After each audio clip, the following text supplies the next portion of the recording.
Alright, this is my 2009 Iron 883 by Harley Davidson. It is a model of Sportster.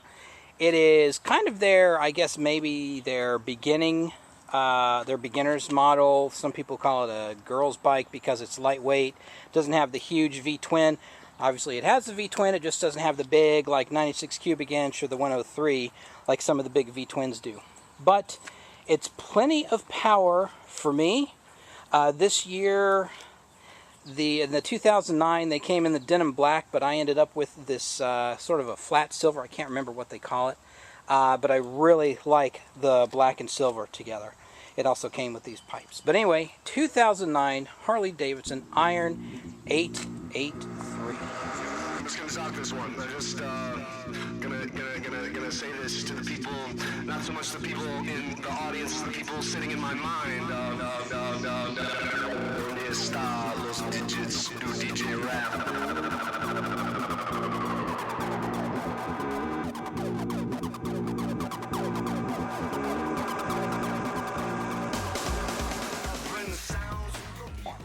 Hi, this is Tom, and welcome to my messy garage / backyard. This will be the first in maybe a series of videos that'll be coming out over the next several months, or well, who knows how long. We may get bored with the whole thing and scrap it. But in any case, I'm going to do some things about the motorcycle here. We'll probably shoot some stuff around the house. The man behind the camera may have something to say as well. Say hello. How's it going? There Hello. All right. And so yeah, we're just going to have some fun with this and see where it goes. It may not go anywhere. It may go somewhere. We don't know. But you know what? It won't go anywhere if we don't do anything, so we're going to do it. Anyway, today is going to be about the motorcycle. Now, I posted a video, I don't know, last year sometime, because I've only had the bike for about a year. I posted a video last year of the bike, and it was basically stock. The guy I bought it from put the Vance & Hines pipes on it, and they did the technical stuff with the injection system. Now, I'm not a mechanic. Let's get that out in the open. I am not a mechanic in any way, shape, or form. So if I use terms like thingy and thingamajig and whoozy whatsits, that is just my way of saying it's this, and I don't know what it actually is or does. But in any case, I have done some things to the bike since I bought it, and we'll just go over those briefly right now. And if anybody has any questions about anything I've done, feel free to email, feel free to put a response in the video. So, like I said, when I got the bike, the first thing, the bike already had the custom pipes on it, and it had already gotten the injection system remapped, I believe they call it. And it runs great. It runs like a top. I just got it inspected. It has no problems whatsoever. But it still had the stock seat. It still had the stock grips. And the mirrors were in the upright position. So the first thing I did is swap the mirrors. Now the mirrors obviously come from the factory up and out, like so.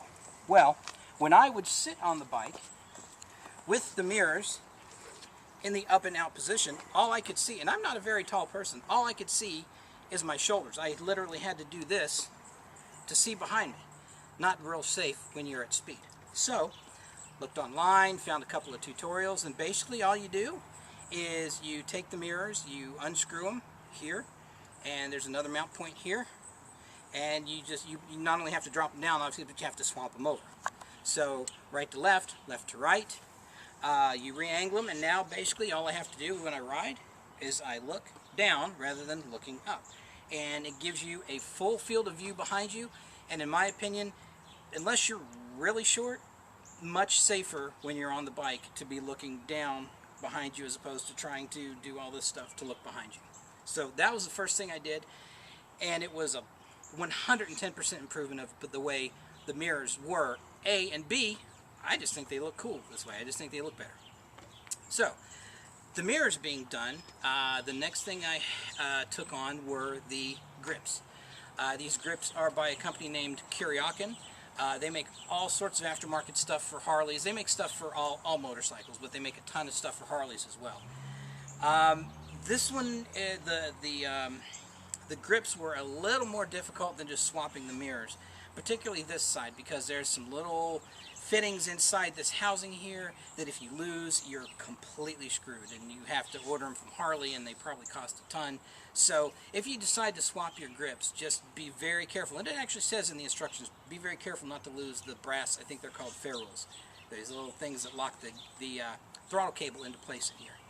And they're real small, and you drop them and they roll off, and well, like I said, you're screwed. You got to order new ones, and it's a huge pain. But me not being mechanically inclined, I was very nervous about doing this on my own. But Kuryakin, they had 2 or 3 pages of instructions. They were very clear and concise. It came with everything you needed. The grips, obviously. It came with the glue. They called it Black Widow glue, I think, to glue on this grip over here. Because this one's obviously stationary. This one obviously needs to flow. But it came with the glue, so you didn't even need to buy that. They weren't very expensive, and they're really, really comfortable. Now, I did add on what they call the throttle boss, or the throttle assist. Literally you unscrew these 4 caps, or sorry, you unscrew these 4 Allen screws here on the cap.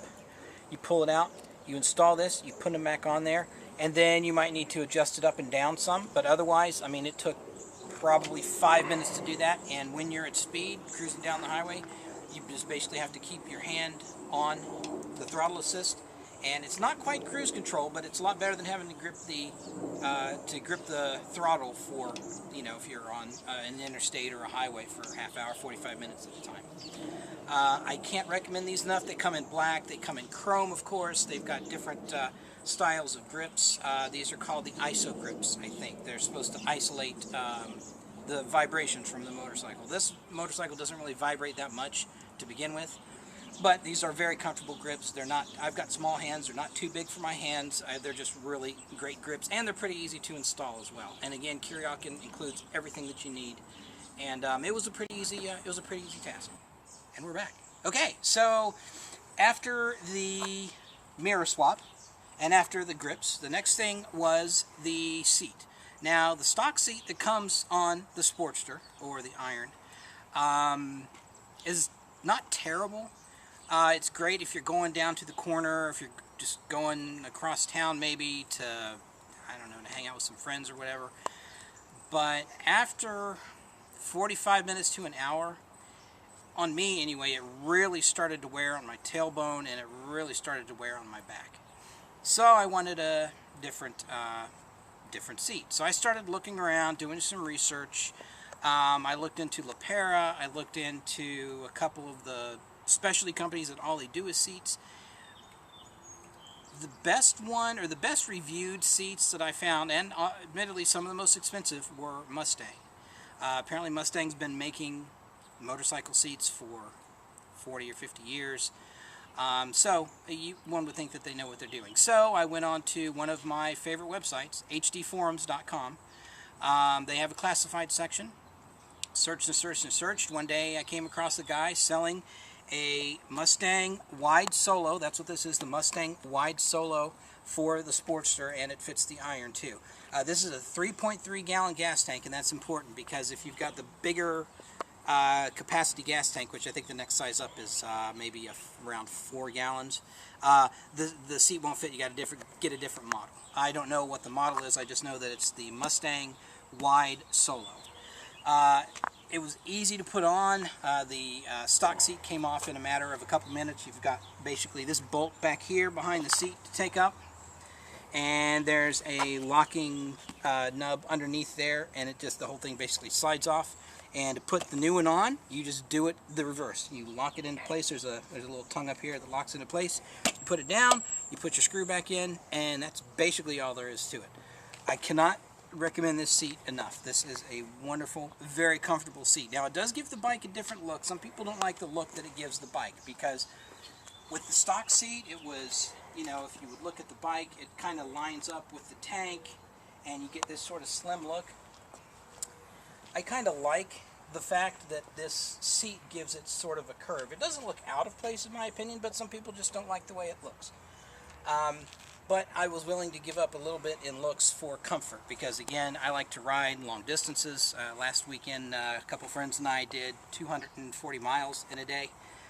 So a good seat is comfort is obviously of paramount importance when you're on a motorcycle, but for a long day like that, a really good, nice, comfortable seat goes a long way to making your day much, much better than it could be. And that is pretty much it. I'm pretty happy with the bike the way it is now. I might want to do a couple things here and there. I'm thinking about swapping out the handlebars, which is going to be a big task because I want them to be up and back just a little bit more so I don't have to lean over so far. Aside from that, though, I'm very happy. Knock on wood, I haven't had any problems with it. Like I said, I got it inspected about 2 weeks ago, and it passed with flying colors. And it's just a really nice bike. It's fun to ride. It doesn't weigh a ton. It's I think I just looked it up. It's 635 pounds wet, which means when the tank is full, I think it's about 635. Say it's really fun to ride. It's very nimble. I'm not a big person, so I can't have one of the big like Road Kings or one of the big Harleys. I mean, they're great to look at, but it's just nothing that I could ever ride. This, however, is about perfect for me. And being as I'm a fairly new rider, I didn't need a whole ton of power, and the 883 has plenty of power for what I do. I'm not going out racing. We're not, it's just a good bike for me. If you're a beginning rider, it's a decent bike as well. I got this used. You probably don't want to outlay the money for a new one because chances are you're gonna drop it. So you may not want to drop your new $8,000 motorcycle. But I got this one used off of a guy on Craigslist, and I couldn't be happier with it. And I think that is going to do it for this episode of whatever we may end up calling this. So thanks for tuning in. And once again, if you like what you see, check back, subscribe, whatever, however this YouTube thing works. Just tune in and keep watching. And again, thanks for stopping in.